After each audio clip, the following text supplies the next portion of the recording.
Not too long ago, house hacking was all the rage. You couldn't listen to a podcast or read a blog post without someone swearing by it as the go to investment strategy. But ever since interest rates have gone up, it's been crickets in the house hacking community. So I've decided to lift the hood. I want to see if house hacking is still a viable strategy, and if so, what the numbers are looking like today. But before we get too deep, let's first start with the basics. What is house hacking and how does it all work? Essentially, house hacking is when you leverage your primary residence as a rental property. It serves two purposes, basically. On the more extreme side of creativity, this can entail buying a condo or a single family home, living in one of the bedrooms and renting out the others. But I'd say this is pretty rare. I've never had a client do that. More often than not, you're purchasing a 2 to 4 unit multifamily property or a single family home with an ADU, occupying one of the units as your primary residence, and then renting out the others. In either case, the objective is to utilize the rental income to offset your mortgage. And when it works out perfectly, you kill two birds with one stone. Bird one being home ownership, and the other being reducing or completely eliminating your largest living expense.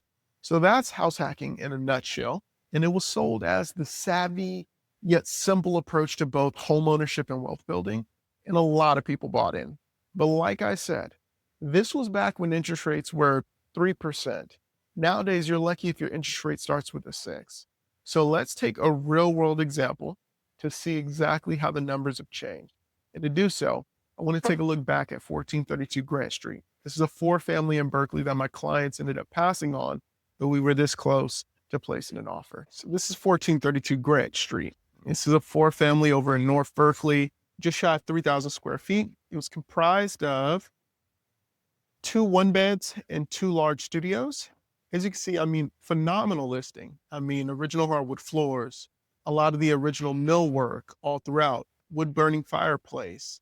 It was very well taken care of.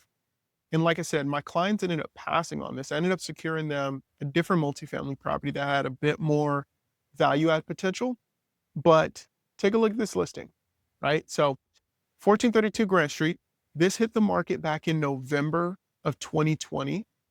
And it was on the market for only 9 days. 9 days before it sold for 400K over ask. This ended up selling for 1.8 million. So here, let me close this out and then I'm going to finish up talking to you guys. I just wanted to show you the property to give some context to this story. But yes, 1432 Grant Street. So like I was saying, this hit the market back in November of 2020 for 1.4 million. And in 9 days, it sold for 1.8, 400K over ask. At the time that this sold though, the average fixed rate 30-year mortgage was only 2.72%. So with the 5% down payment, the buyer's mortgage payment would have been less than $7,000 a month before insurance and taxes. This means that they could occupy one of the 4 units, and if they were to rent out the other 3 at a conservative rate of $2,500 a month, their entire mortgage would practically be covered. But I was then, and this is now. We all know what's changed since 2020. Interest rates have skyrocketed, right? So at the time that Grant Street sold, interest rates were hovering between 2.7 and 2.9%. Now they're sitting at 6%. So if you were to buy this same exact building with the 5% down payment tomorrow, your principal and interest will come out to $10,252. So as you can see, the economics are much different now. Even with all 3 of the other units rented at $2,500, the owner would still have to come up with another $2,750 every single month. So this begs the question that prompted this video in the first place. Does house hacking still work? Despite how the numbers look on paper, the short answer is still yes. But here's what's changed. The days of putting down 5% or less and living mortgage-free are absolutely behind us. Depending on the purchase price of the property, you'll need to bring at least 15 to 30% to the closing table. This turns a $50,000 down payment on a $1 million duplex into $150,000 to $300,000. Now, if we were to circle back to Grant Street, right, you'd have to put down more than $600K to bring your monthly payment below $7,000 a month. So is it still a viable strategy? Yes, it will always be a viable strategy.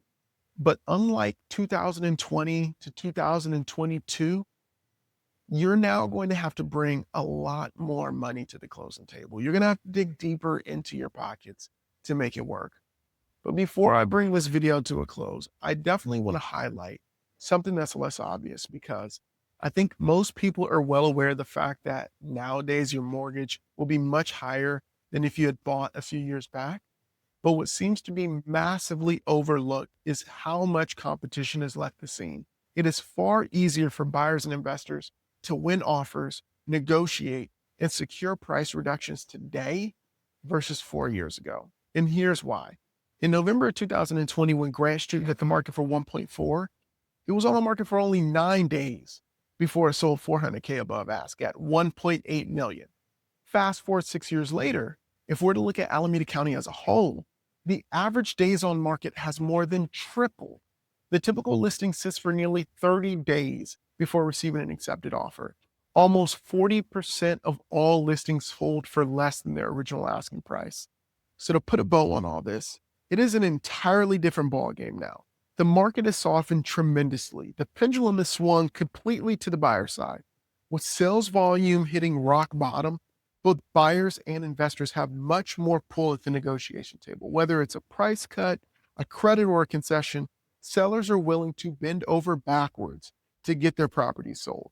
So if you still have the house hacking itch, now may be the time to scratch it. As Buffett once said, you should be greedy when others are fearful, and fearful when others are greedy.